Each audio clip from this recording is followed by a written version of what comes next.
கிறிஸ்து இயேசுவுக்குள்ளாக மீண்டுமாக உங்களை சந்திக்கிறதுல நாங்கள் மிகுந்த மகிழ்ச்சி அடைகிறோம். கர்த்தர் நல்லவராகவே இருக்கிறார். அவருடைய அன்பு நமக்குள்ளாக கிரியை செய்கிறது. அவருடைய ஆவியானவருக்கு நம்மை நாம் ஒப்புக் கொடுக்கும் பொழுது மிக நேர்த்தியாக நம்மை வழிநடத்த தேவன் வல்லவராக இருக்கிறார். மீண்டுமாக இந்த வாரத்திலும் கர்த்தருடைய வார்த்தையை கேட்கத்தக்கதாக இணைந்திருக்கும் தேவனுடைய பிள்ளைகளாகிய உங்களை கர்த்தர் ஆசீர்வதிக்க வேண்டும் என்பது எங்களுடைய ஜெபமாக இருக்கிறது. கடந்த வாரத்திலே நாம் கூடின பொழுது, இதோ ஆண்டுடைய பிரசன்னத்திலே நாம் தரித்திருந்த பொழுது, இதோ நம்முடைய அன்பை அளந்து பார்த்தோம். இன்றைக்கு நமக்குள்ளாக சந்தோஷத்தை அளந்து பார்க்கிறதற்கு எதுவாக இதோ ஆவிக்குரிய வாழ்க்கையை நாம் சோதித்து பார்க்கத்தக்கதாக இருக்கிறோம். கண்களை மூடி ஜெபம் செய்து இந்த நாளின் தியானத்திற்குள்ளாக நாம் கடந்து செல்வோம். மகா வல்லமையும் கிருபையும் அன்பும் தயவும் எங்கள் ஆண்டவரே, இதோ மீண்டுமாக இந்த நாளிலும் எங்களை நாங்கள் ஒப்புக் கொடுக்கிறோம். உம்முடைய தூய ஆவியானவரை கொண்டு எங்களை வழிநடத்தி வருகிறதற்காக நன்றி செலுத்துகிறோம். உம்முடைய கிருபை இந்த வேளையிலும் எங்களை ஆட்கொள்ளும்படியாக நாங்கள் ஜெபிக்கிறோம். இந்த எளியவனை மறைத்து நீங்க பேசுங்க. சத்திய ஆவியானவர் எங்களுக்குள்ளாக வல்லமையாக கிரியை செய்யட்டும். வசனத்தை கேட்கும் அன்பு உள்ளங்களை கர்த்தர் நீங்க ஆசீர்வதிங்க. தேவ சமாதானத்தினால் எங்களை நிரப்புங்க. நன்மைகளை கிறிஸ்து இயேசுவின் மூலமாய் கேட்கிறோம் எங்கள் பரலோகத்தின் நல்ல பிதாவே, ஆமென். ஒரு போதகர் இருந்தார். இந்த போதகர் இதோ தேவனுடைய அபிஷேகத்தை பெற்ற நாள் துவங்கி மிக நேர்த்தியாக ஆண்டுடைய ஊழியத்தை செய்து கொண்டு வந்தார். இந்த போதகரை பார்க்கிறவர்கள் எல்லாம் ரொம்ப ஆச்சரியப்படுவாங்க, ரொம்ப சந்தோஷப்படுவாங்க. ஏன் அப்படின்னா, அவருடைய முகத்தை பார்க்கும் பொழுது எப்பொழுதும் சந்தோஷமாகவே இருப்பார்.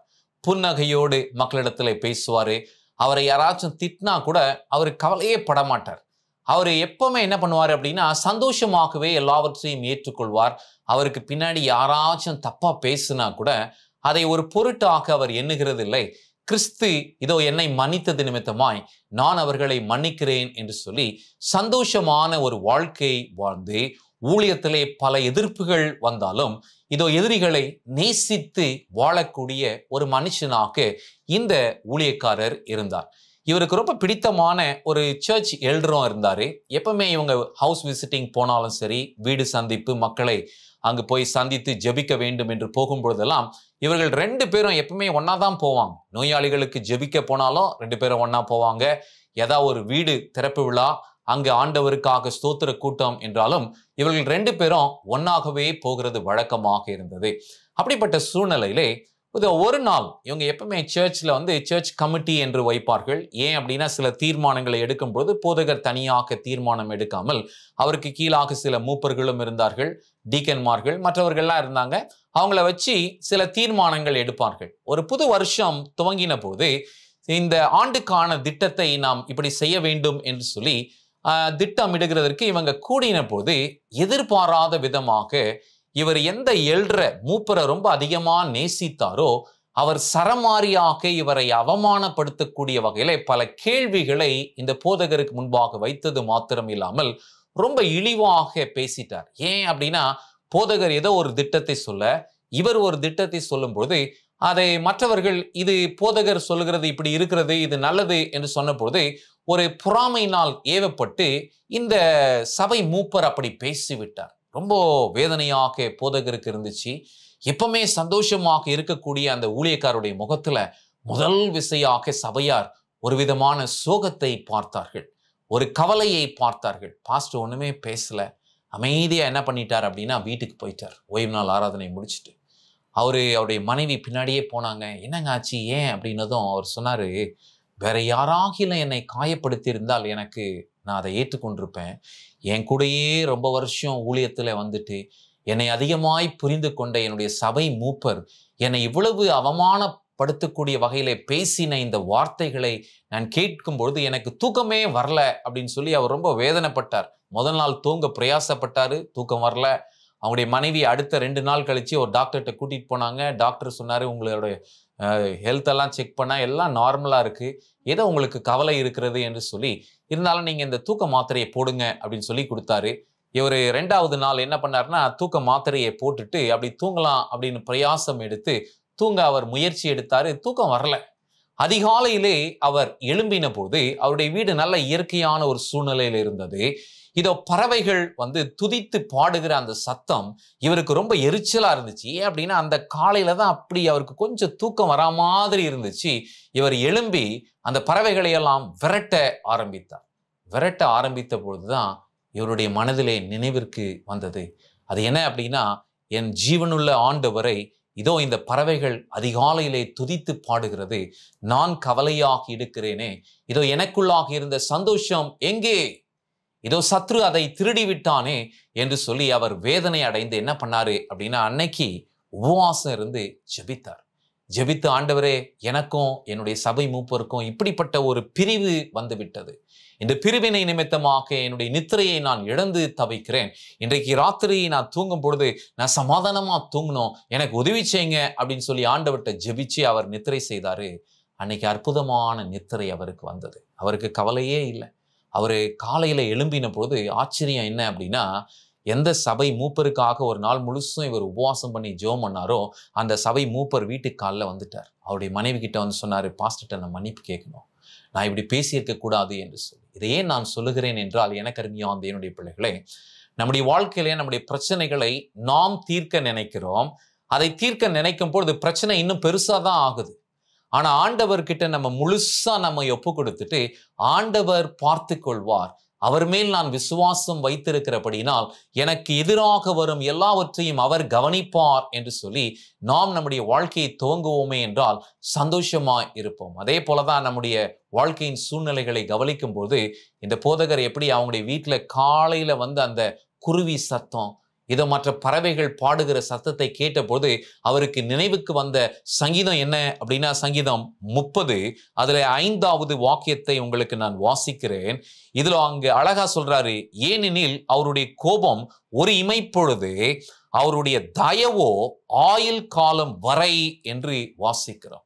ஆண்டுடைய கோபம் என்ன, கொஞ்ச நேரம் தான். அது அதை எப்படி சொல்றாரு, ஒரு இமைப்பொழுது. நம்முடைய கண்ணை அப்படி மூடி திறக்கிற நேரம் எவ்வளவு நேரம், ஒரு செகண்ட் கூட வராது, ஒரு செகண்ட் என்று சொல்லலாம். ஆனா இங்க கீழே சொல்லும் போது அவருடைய தயவோ ஆயுள் காலம் முழுவதும்.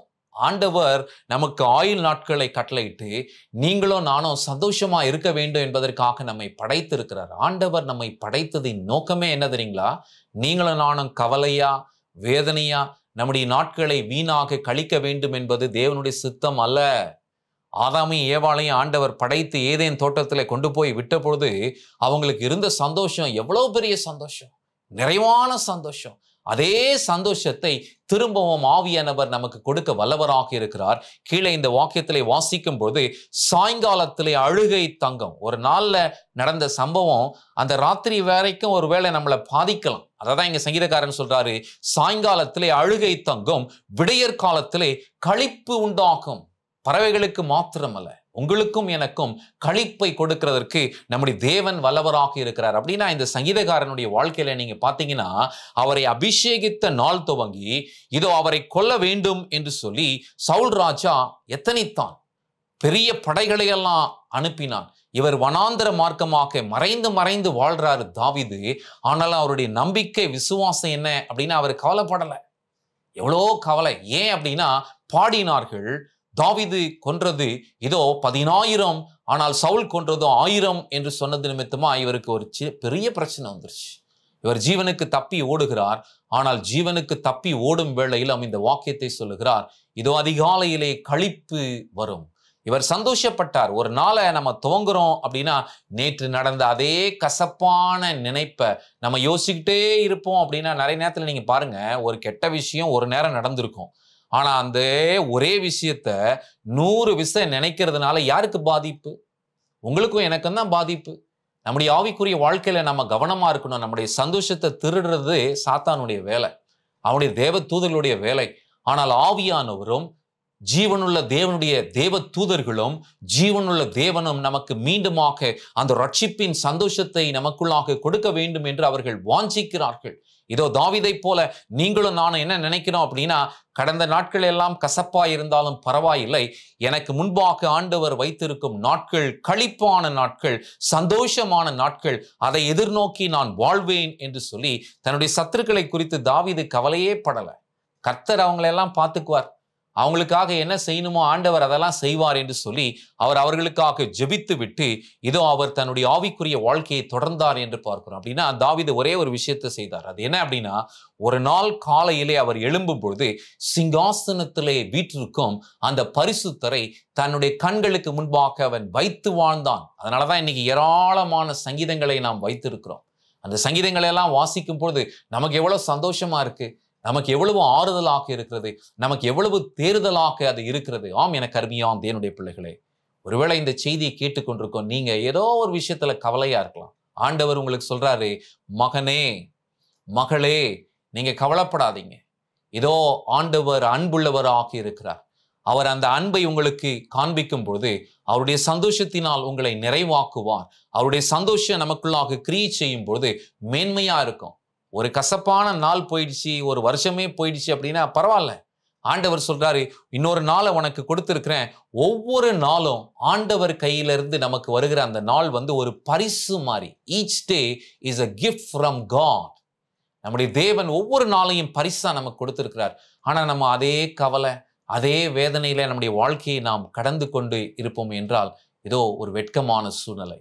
பேதுரு ரொம்ப அழகா திருச்சபைக்கு கொடுத்த ஆலோசனையை பாருங்கள். 1 பேதுரு 1:8 சொல்லும்போது, அவரை நீங்கள் காணாமல் இருந்தும் அவரிடத்திலே அன்பு கூறுகிறீர்கள், இப்பொழுது அவரை தரிசியாமல் இருந்தும் அவரிடத்திலே விசுவாசம் வைத்து சொல்ல முடியாததும், இந்த வார்த்தையை நல்லா கவனிக்கணும், சொல்ல முடியாததும் மகிமையால் நிறைந்திருக்கிறதும் ஆகிய சந்தோஷம் உள்ளவர்களாய் களி கூர்ந்து. ஆம், எனக்கு அருமையான தேவனுடைய பிள்ளைகளே, தேவனுடைய பிள்ளைகள், ஆவிக்குரிய மனுஷன் அவனுடைய வாழ்க்கையில எவ்வளவு கஷ்டம், எவ்வளவு பாடு, எவ்வளவு சோர்வு வந்தாலும் கிறிஸ்து இயேசுவுக்குள்ளாக பலப்படுகிறபடியினால், அவருடைய வார்த்தையிலே உறுதியாக நிலைத்திருக்கிறபடியினால், அவருடைய ஆவியானவர் வல்லமையாக நமக்குள்ளாக கிரியை செய்கிறபடியினால் நாம் சோர்ந்து போக வேண்டிய அவசியம் இல்லை. சொல்ல முடியாத மகிமையினால் நிறைந்த சந்தோஷத்தினால் அவருடைய பிள்ளைகளாகிய உங்களையும் என்னையும் நிரப்ப தேவன் வல்லவராக இருக்கிறார் என்பதை எங்கே அழகாக பேதுரு சொல்றார். பேதுரு அப்போஸ்தலர்கள் எல்லாரையும் கூப்பிட்டு அடிச்சாங்க, இயேசுவின் நாமத்தினால பேசாதீங்கன்னு சொன்னாங்க. ஆனாலும் அவங்க சிறைச்சாலையை விட்டு வெளியே போன பொழுது சந்தோஷமா போனாங்க. காரணம் என்ன அப்படின்னா, அவர்கள் தேவ ஆவியிலே நிரம்பி இருந்தார்கள் என்று பார்க்கிறோம். ஒரு நாள் ஆண்டவர் உங்களுக்கு கொடுத்திருக்கிறாரு. இந்த நாளை நீங்க எப்படி கையாளுறீங்க? சந்தோஷமா துவங்குறீங்களா, இல்ல அதே நேற்று நடந்த கசப்பான விஷயத்த மனசுல வச்சுக்கிட்டு நீங்க துவங்குனீங்க அப்படின்னா நேற்று போன சந்தோஷத்தை காட்டில இன்னைக்கு இன்னும் சந்தோஷம் இல்லாமலே போயிடும். நாம் கவனமாக இருக்க வேண்டும். இதோ ஆண்டவர் அந்த தீர்மானத்தை நம்மகிட்ட கொடுத்துட்டார். இன்னைக்கு ஆண்டவர் சொல்றாரு, விசேஷித்த கிருபைகள் உங்களுக்கு உண்டு, களிப்போடு நீங்கள் வாழுங்கள் என்று சொல்லுகிறார். ஒருவேளை நேற்று ராத்திரி கவலை கஷ்டம்லாம் இருந்திருக்கலாம். ஆனா ஒரு புதிய நாளையும், ஒரு புதிய மாதத்தையும், ஒரு புதிய வருஷத்தையும் ஆண்டவர் நமக்கு கொடுக்கும்போது நாம் சந்தோஷப்பட வேண்டும். பழைய நெகட்டிவான தாட்ஸ் கொடுக்கிறது யாருடைய வேலை? சாத்தானுடைய வேலை. அவன் மீண்டும் மீண்டுமா நம்மளை குற்றப்படுத்தணும், நம்மளை காயப்படுத்தணும் என்பது தான் அவனுடைய நோக்கம். அவன் யாரு அப்படின்னா, அவன் ஒரு கள்ளன்.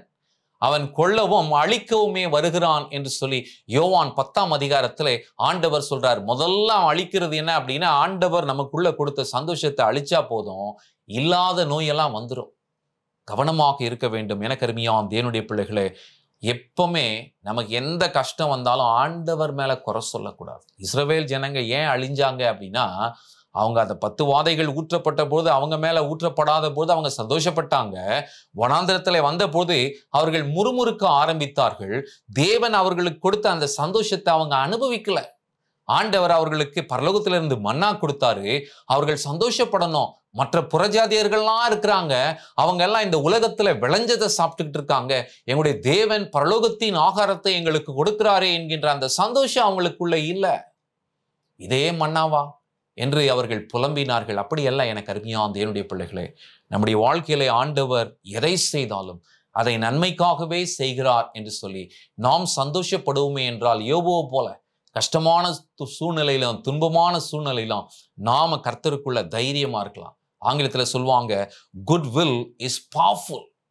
இன்னைக்கு நீங்களும் நானும் நல்ல மருந்து நமக்கு என்ன அப்படின்னா, இதோ கர்த்தருக்குள்ளாக நான் பலப்பட்டிருக்கிறேன், கர்த்தர் என் சிந்தையை பலப்படுத்தி இருக்கிறார். விசுவாசத்துல இருக்கும்போது அவிசுவாசத்திற்கு ஏதுவான சிந்தை இல்லை. ஏன் அப்படின்னா, ஆவியானவர் உள்ள இருக்கிறார். கர்த்தருடைய வசனம் உள்ள கிரியை செய்கிறது.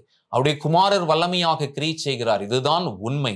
அதனால் always like David focus in the goodness of God. எப்பொழுதும் போல இதோ தேவனுடைய தயவை குறித்து நாம் மேன்மையாக எண்ணுவோம். கர்த்தர் தயவுள்ளவராக இருக்கிறார். அந்த தயவை நம் வாழ்நாள் முழுவதும் கொடுக்கிறார். மார்ட்டின் லூதர் ஒரு பெரிய ஒரு பிரசங்கியாரு, புரட்சியாளர், நம்ம எல்லாருக்கும் நல்லா தெரியும்.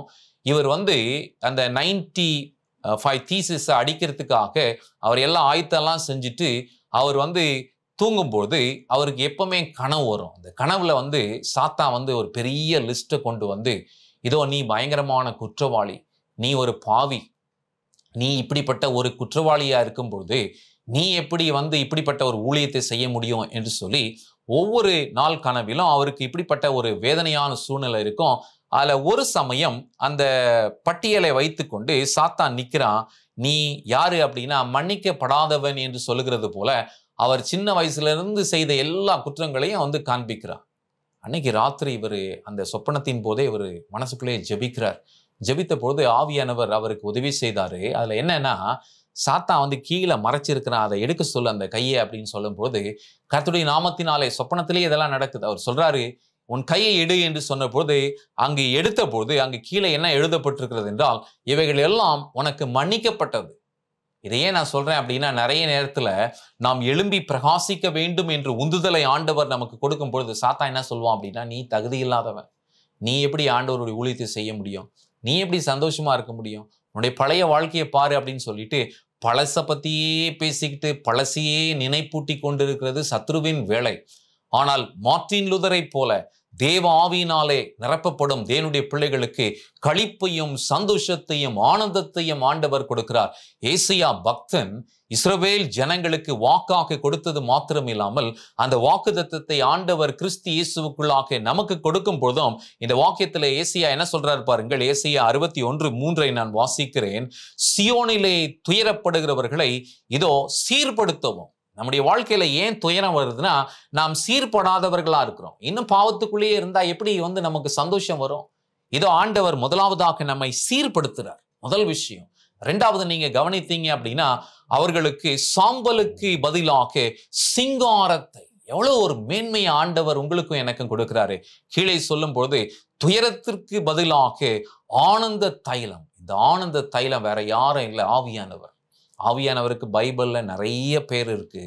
அதுல ஒரு பேர் இதோ ஆனந்த தைலம். இந்த ஆனந்த தைலத்தை ஆண்டவர் நம்மேல் ஒவ்வொரு நாளும் ஊற்ற வேண்டும் என்று ஆசிக்கிறார். அதனால் எனக்கு அருமையான தேவனுடைய பிள்ளைகளே, அந்த வாக்கியத்தை தொடர்ந்து கவனிக்கும் பொழுது ஒடுங்கின ஆவிக்கு பதிலாக துதியின் உடையையும் கொடுக்கவும் அவர் என்னை அனுப்பினார் என்று சொல்லுகிறார். அப்படின்னா இயேசு கிறிஸ்து வந்ததின் நோக்கமே என்ன அப்படின்னா, இதை உங்களுக்கும் எனக்கும் சந்தோஷம் கொடுக்கணும். சாத்தான் இந்த உலகத்தை இதோ பாவத்திலே அமிழ்த்தி மனுஷர்களை குற்ற உணர்வுக்குள்ளாக ஆட்படுத்தி எல்லாரையும் சந்தோஷம் இல்லாமல் செய்ய வேண்டும் என்று அவன் நினைக்கிறான். இன்னொரு பகுதியில் அவன் வேற விதமான சந்தோஷத்தை கொடுக்கிறான். அது பாவத்தினால் உண்டாகும் சந்தோஷம். அது நித்திய சந்தோஷம் அல்ல, அது மீண்டும் பயங்கரமான குற்ற உணர்வை கொடுக்கும். ஆனால் தேவனுடைய பிள்ளைகளுக்கு ஆண்டவர் சொல்றாரு, ஒடுங்கின ஆவிக்கு பதிலாக துதியின் உடையை ஆண்டவர் உங்களுக்கும் எனக்கும் கொடுக்கிறார். ஏன் அப்படின்னா, God has called each and every one of us for eternal joy. நித்திய சந்தோஷத்திற்காக நாம் அழைக்கப்பட்டிருக்கிறோம். ஏதோ கொஞ்ச நேரம் இருக்கிற சந்தோஷத்தை குறித்து நாம் தியானிக்கவில்லை. நித்திய காலமான சந்தோஷம். ஏன் அப்படின்னா, நம்முடைய தேவன் யார்? அவர் எப்பவுமே சந்தோஷமா இருக்கிறார். அவரை சுற்றிலும் இருக்கும் பரிசுத்தமான தேவ தூதர்கள் சந்தோஷமாய் பாடிக்கொண்டிருக்கிறார்கள். ஏன் அவங்க பாடுறாங்க அப்படின்னா, இதோ ஆண்டவருடைய முகத்திலிருந்து வரும் அந்த மேன்மையான மகிமையான ஒளி, அப்படிப்பட்ட ஒளி. அந்த ஒளியை ஆண்டவர் இந்த செய்தியை கேட்டுக்கொண்டிருக்கும் உங்கள் மேலும் என் மேலும் அனுப்புகிறதற்கு ஆண்டவர் சித்தமாக இருக்கிறார். அவருடைய முகத்தின் ஒளியின் பிரசன்னத்திலே நாம் வருவோமே என்றால் இருளான நம்முடைய வாழ்க்கை மறைந்து போகும். சந்தோஷம் உள்ள பிள்ளைகளாக நாம் மாறுவோம். ஒடுங்கின ஆவிக்கு பதிலாக துதியின் உடையை ஆண்டவர் நமக்கு கொடுப்பார். ஆனா நாம என்ன செய்யணும் அப்படின்னா, இனி நான் கீழ்ப்படியாத பிள்ளையா நான் இருக்க மாட்டேன், கீழ்ப்படிதல் உள்ள பிள்ளையாய் நான் இருப்பேன். என் ஆண்டவருடைய சத்தத்திற்கு நான் செவி கொடுப்பேன். ஆதாமும் ஏவாளும் எப்ப சந்தோஷத்தை இழந்தாங்க, எப்போ சந்தோஷம் அவங்களுக்குள்ள கிரியை செஞ்சிச்சு அப்படின்னா, ஆண்டுடைய சத்தத்திற்கு கேட்டு நடந்த பொழுது அவர்கள் சந்தோஷமாய் இருந்தார்கள் ஏதேன் தோட்டத்துல. ஆனா ஆண்டவருக்கு செவி கொடுக்காமல் இதோ தந்திரமாய் வந்த அந்த சர்ப்பத்திற்கு செவி கொடுத்த பொழுதுதான் அந்த சந்தோஷத்தை அவர்கள் இழந்தாங்க. அதே தாங்க இன்னைக்கும் நீங்களும் நானும் ஆண்டவருக்கு கீழ்ப்படிய போறோமா? நம்முடைய பாவங்களை எல்லாம் அறிக்கை செய்து ஆண்டவரே நான் விட்டு விடுகிறேன், உம்முடைய இரக்கத்தை தாரும் என்று கேட்க போகிறோமா? நீங்களும் நானும் இதோ ஆண்டுடைய பிள்ளைகளாக இருக்கிறோம். தாவீதுடைய வாழ்க்கையில தாவீது பத்செபாலோட பாவத்தை செஞ்சிட்டார். சந்தோஷமே அவரை விட்டு போயிடுச்சு. ஆண்டவர் பயங்கரமாக அவருக்கு ஒரு எச்சரிப்பை கொடுக்கிறார். நாத்தான் தீர்க்கதரிசி சொல்றாரு, இதோ இங்கு பத்செபால் பெற்றெடுக்க போகும் அந்த பிள்ளை மரிக்கும், ஆண்டுடைய பட்டயம் உனக்கு விரோதமா இருக்கும் அப்படின்னு சொன்னதும் தாவீதுக்கு தூக்கமே இல்லை. அவருக்கு ரொம்ப வேதனையா இருந்துச்சு. அந்த வேதனையான சூழ்நிலையில அவர் பார்க்கிறாரு, இந்த குழந்தைக்காக நான் ஜெபம் பண்றேன் அப்படின்னு சொல்லி போய் அவர் ஜெபிக்கிறாரு. ஆனா அந்த ஜெபம் கேட்கப்படவில்லை. பிற்பாடு அவருடைய சேவகர்கள் பக்கத்துல ரொம்ப இதா பேசுறாங்க. ராஜா குழந்தை உயிரோடு இருக்கும்போதே ரொம்ப கவலையா இருந்தாரு, இந்த குழந்தை இப்ப செத்து போயிடுச்சே, என்னமா முடியும் அப்படின்னு பேசுற அந்த சத்தத்தை கேட்டதும் தாவீது என்ன செய்தாரு? 2 சாமுவேல் 12:18 வாசிக்கிறோம். 7ஆம் நாளிலே பிள்ளை செத்து போயிற்று என்று தாவீதின் ஊழியக்காரர் அவருக்கு அறிவித்ததை ஐயப்பட்டார்கள். ஆனா இந்த சத்தத்தை தாவீது கேட்டுறாரு. பின்ன அங்க என்ன பார்க்கிறோம் அப்படின்னா, செத்து போன பிள்ளைக்காக அடுத்து 23வது வாக்கியத்துல வாசிக்கிறேன் அதே அதிகாரத்துல, அது மரித்து இருக்கிறது, இப்பொழுது நான் உபவாசிக்க வேண்டியது என்ன? இவங்க என்ன நினைச்சாங்கன்னா தயங்குனாங்க. எப்படி சொல்றது ராஜாட்ட குழந்தை செத்துருச்சு அப்படின்ட்டு. இவன் யார் அப்படின்னா ஆவிக்குரிய மனுஷன். இந்த ஆவிக்குரிய மனுஷன் சொல்றாரு, இந்த குழந்தை இப்போ செத்துருச்சு, இதுக்காக நான் மறுபடியும் உபவாசம் ஜெபம் பண்ணி அதுக்காக அதே கவலையில இருக்கிறதுனால என்ன பிரயோஜனம்? அவர் இங்க சொல்லும் பொழுது, இனி நான் அதை திரும்ப கொண்டு வர முடியுமோ? முடியாது. அவர் கீழே இன்னும் சொல்லும் பொழுது, நான் அதனிடத்திற்கு போவேனே அல்லாமல் அது என்னிடத்திற்கு திரும்ப வராது என்று சொல்லி இந்த மனுஷன் என்ன பண்றாருன்னா, பழசெல்லாம் மறந்துட்டு ஆணுடைய சமூகத்திலே போய் பாவ அறிக்கை செய்து, சுத்தமான இருதயத்தை எனக்கு தாரும், நிலைவரமான ஆவியை என்னிலே புதுப்பியும், உம்முடைய ஆவியானவரை என்னிலிருந்து எடுத்துக்கொள்ளாதையும் என்று சொல்லி ஜெபித்து உம்முடைய இரட்சணியத்தின் சந்தோஷத்தை எனக்கு திரும்பவும் தாரும் என்று சொல்லி சங்கீதம் 51 அவர் அழகாக எழுதின வாக்கியத்தை நாம் வாசிக்கிறோம். ஆம், எனக்கு அருமையான தேவனுடைய பிள்ளைகளே, ஒருவேளை நீங்க ஏதாவது பாவம் செய்திருக்கலாம். அதை குறித்து ஆண்டவர் சொல்றாரு, நீங்கள் அறிக்கை செய்து இயேசுவின் நாமத்தினாலே பாவ மன்னிப்பு கேட்டு பிதாவினிடத்திலே ஜெபிப்போமே என்றால் அவருடைய குமாரனுடைய இரத்தத்தினால் நம்மை கழுவி சுத்திகரித்து நம்மை பரிசுத்தமாக்குறதற்கு தேவன் வல்லவராக இருக்கிறார். அதனால் ஆண்டவர் நமக்கு கொடுக்கிற ஆலோசனை என்ன அப்படின்னா, எப்பொழுதும் சந்தோஷமாயிருங்கள், கிறிஸ்து இயேசுவுக்குள்ளாக சந்தோஷமாயிருங்க. நிறைய நேரத்துல பவுல துன்பப்படுத்தினாங்க. ஒரு விஷயம் அகிரிப்பா ராஜா அவனை கூப்பிட்டு விசாரித்த போதும் இதோ அவன் கொடுத்த வாக்கு என்ன அப்படின்னா, இன்னைக்கு உமக்கு உத்தரவு சொல்ல நான் சந்தோஷமா இருக்கிறேன், இதை பாக்கியமாய் நான் எண்ணுகிறேன், எனக்கு எவ்வளவு துன்பம் வந்தாலும் பரவாயில்லை என்று சொல்லி சந்தோஷமாய் பவுல் தன்னுடைய வாழ்க்கையை கடத்தினான் என்று பார்க்கிறோம். அவன் வாழ்ந்தான் என்று பார்க்கிறோம். அவர் பிலிப்பியருக்கு எழுதின நிருபத்திலே சொன்ன வாக்கியம் என்ன அப்படின்னா, கர்த்தருக்குள் எப்பொழுதும் சந்தோஷமாயிருங்கள். இந்த உலகத்துல 2 விதமான சந்தோஷம் உண்டு. பாவத்தினால் வரும் சந்தோஷம் அழிவு, மரணம். ஆனால் கர்த்தருக்குள்ளாக வரும் சந்தோஷம் நித்திய சந்தோஷம். இந்த சந்தோஷத்தினால் உங்களை நிரப்ப வேண்டும் என்பது எங்களுடைய ஜெபமாக இருக்கிறது. எனக்கு அருமையான தேவனுடைய பிள்ளைகளே, நம்முடைய துக்க நாட்கள் எல்லாம் முடிந்துவிடும் என்று ஆண்டவர் ஏசாயா 60:20 சொல்லுகிறார். சீக்கிரமாக நம்முடைய நேசர் வரப்போகிறார். அதனால் சந்தோஷமாய் வாழ்வோம், பரிசுத்த ஆவியின் பலனை தரித்துக் கொள்வோம். ஆண்டவர் ரோமர் 14:17 சொல்லும் போது, தேவனுடைய ராஜ்யம் புசிப்பும் குடிப்பும் அல்ல, அது நீதியும் சமாதானமும் பரிசுத்த ஆவியினால் உண்டாகும் சந்தோஷம். ஆவியானவர் நமக்குள்ளாக வரும் பொழுது இந்த சந்தோஷம் நமக்குள்ளாக நிறைவாக இருக்கும். இப்படிப்பட்ட சந்தோஷத்தினால் உங்களை நிரப்ப வேண்டும் என்பது எங்களுடைய ஜெபமாக இருக்கிறது. தொடர்ச்சியாக இந்த நிகழ்ச்சியை நீங்கள் பாருங்கள், அது உங்களுக்கு ஆசீர்வாதமாக இருக்கும். கர்த்தர் நம்மை ஆசீர்வதிப்பாராக. ஆமென்.